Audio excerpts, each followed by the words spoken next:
entender qué es la meteorología dinámica, primero necesitamos entender qué es la meteorología en sí. Entonces, esta es la ciencia multidisciplinaria que estudia la física atmosférica.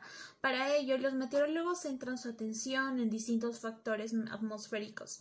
Estos pueden ser temperatura, humedad, presión, radiación solar, velocidad, también la dirección de los vientos, tipos de nubes, entre muchos más.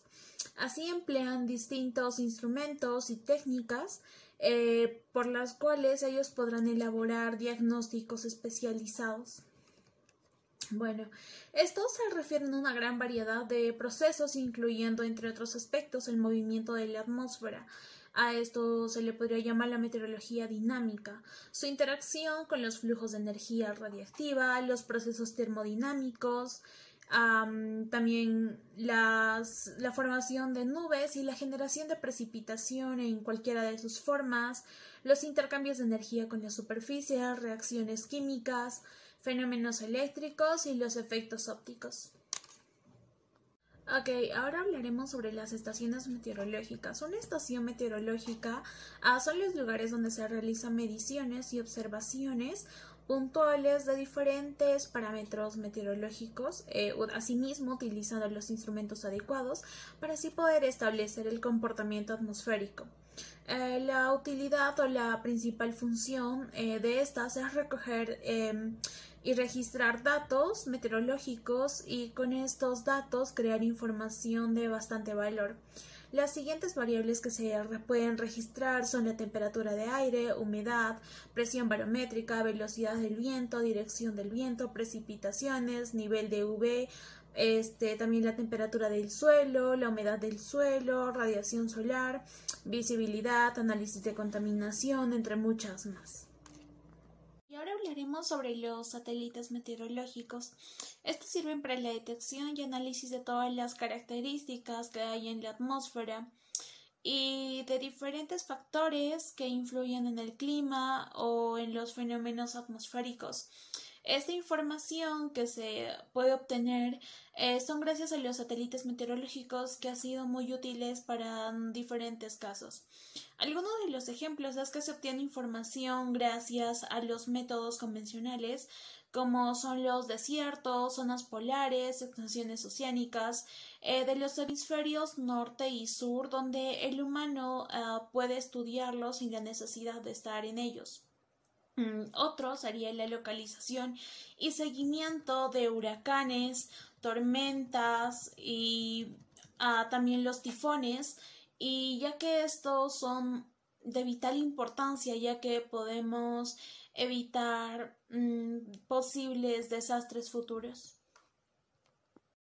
Ok, y ahora hablaremos sobre la meteorología dinámica. Este es el estudio de los movimientos atmosféricos. En general, la meteorología dinámica se refiere al estudio teórico de la circulación atmosférica. El desarrollo de la meteorología dinámica está estrechamente ligado con los avances de su principal usuario, que en este caso sería la predicción meteorológica.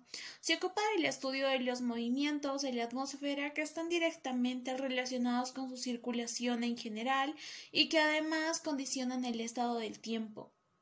Los conocimientos sobre meteorología dinámica constituyen una herramienta muy útil para muchos usuarios. En este caso, por ejemplo, sería para un meteorólogo, para construir modelos físico-matemáticos, ya sea del tiempo o del clima.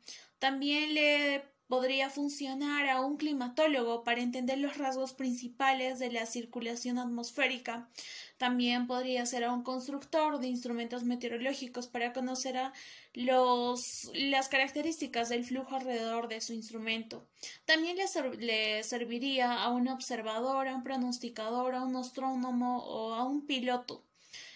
Su principal objetivo de la meteorología dinámica es predecir y a la vez entender el tiempo y el clima. En la actualidad existe la teoría cuasi-geostrófica, que en una forma razonable y coherente explica el desarrollo de perturbaciones atmosféricas de escala sinóptica en latitudes medias. Ok, ahora hablaremos sobre los factores astronómicos.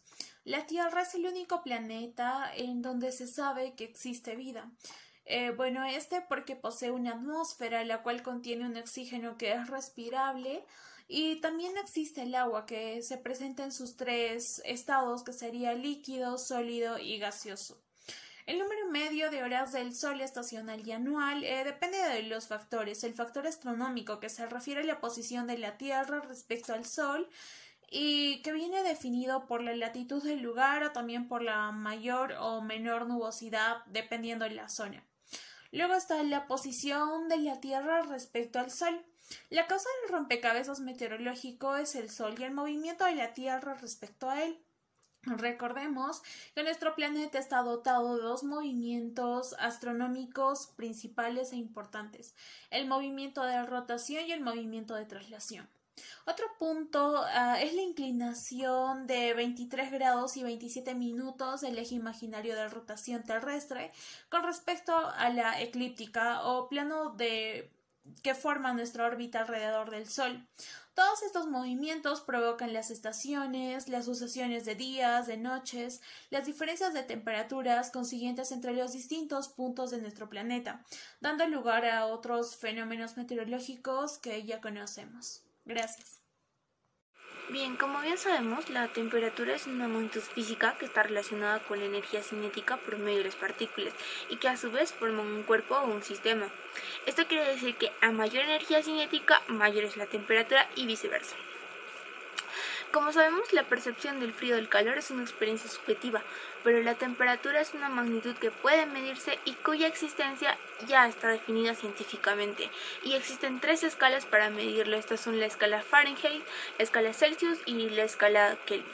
La humedad es la cantidad de vapor de agua que se contiene en el aire. Siempre hay vapor de agua en el aire.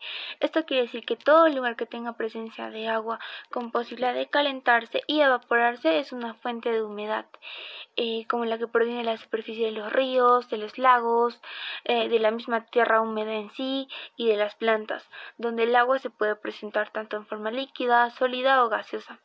Y además existen tipos de humedad, como por ejemplo tenemos a la humedad relativa, que es la capacidad del aire para almacenar agua, y la humedad absoluta, que es la masa de vapor de agua que está presente en un determinado volumen de aire.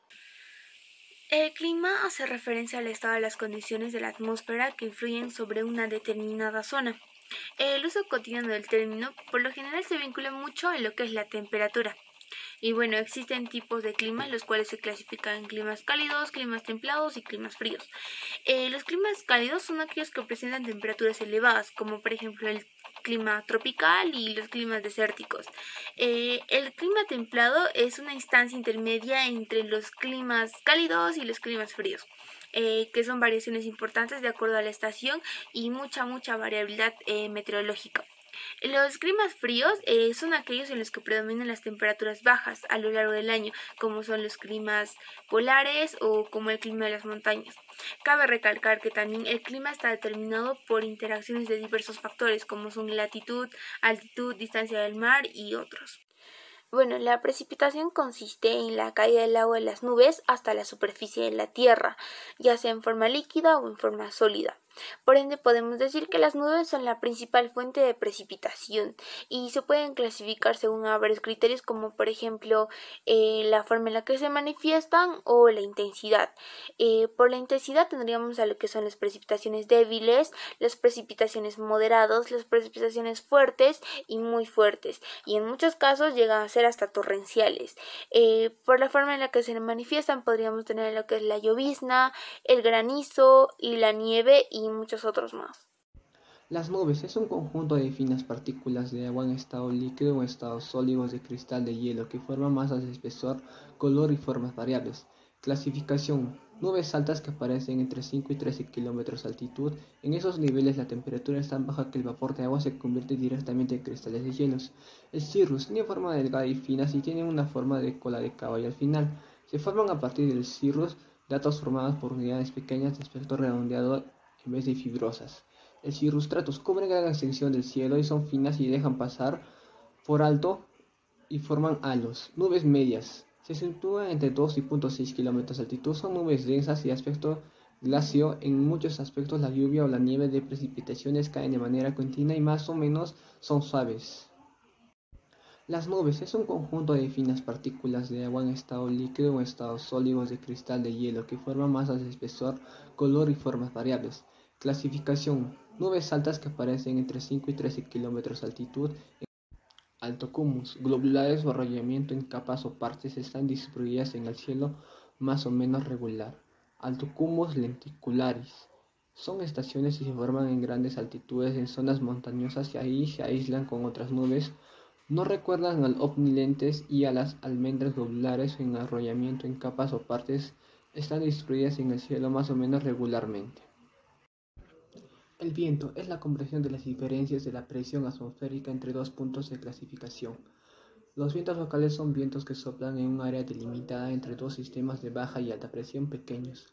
Son influenciados por la geografía local en la próxima a un océano o un lago o cordillera. Las brisas es un tipo de viento local motivado por los movimientos de masa de aire debido al heterogéneo calentamiento y la relieve por el sol. Esto da lugar a que se produzcan movimientos verticales de las masas de aire que provocan vacíos y desequilibrios en la presión.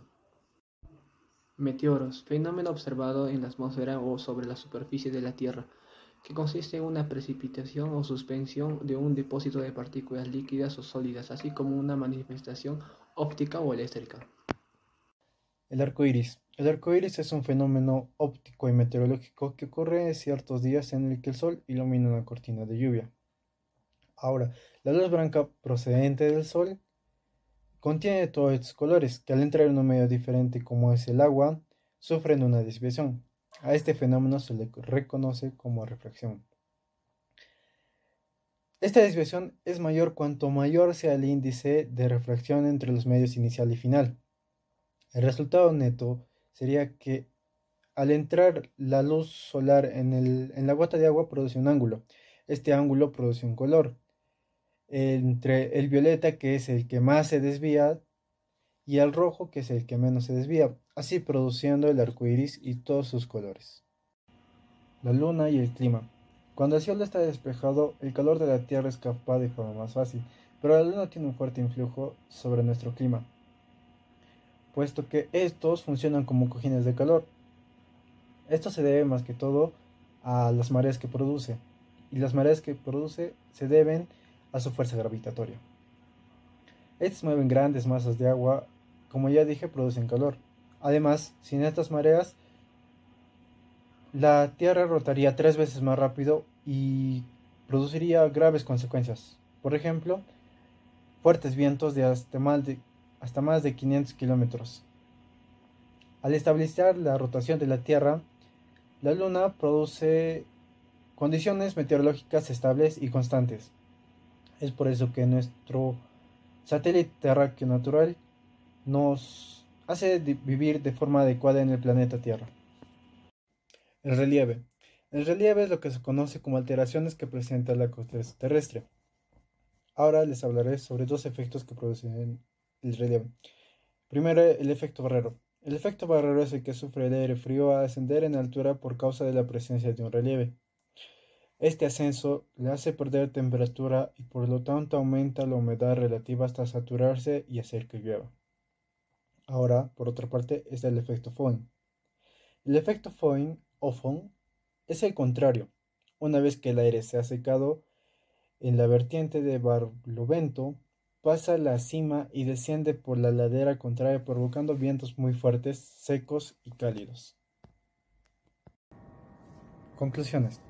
Como conclusiones podemos decir que la meteorología dinámica nos ayudará a entender y predecir el tiempo y el clima para poder brindar pronósticos actuales.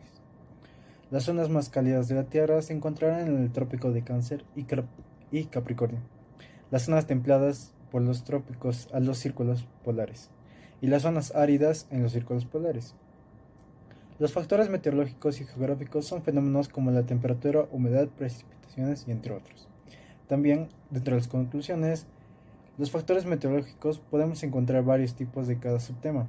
Esto quiere decir, por ejemplo, vimos que de las nubes tenemos nubes altas y medias y tenemos un amplio conocimiento según lo expuesto por este trabajo. También está el relieve, el efecto barrero, el efecto Foehn y así consecutivamente de cada subtema que desarrollamos anteriormente. El conocimiento de estos temas serán vitales para una mejor comprensión de lo que viene a ser la meteorología dinámica, comprender sus ramas y visualizar todo lo que esto conlleva. Y por último, al estar en la Tierra en continuo movimiento, provocará factores astronómicos y meteorológicos. Estos son mencionados en el presente trabajo y trata de especificar los hechos que pueden ocurrir, así como también los factores que los provocan. Gracias.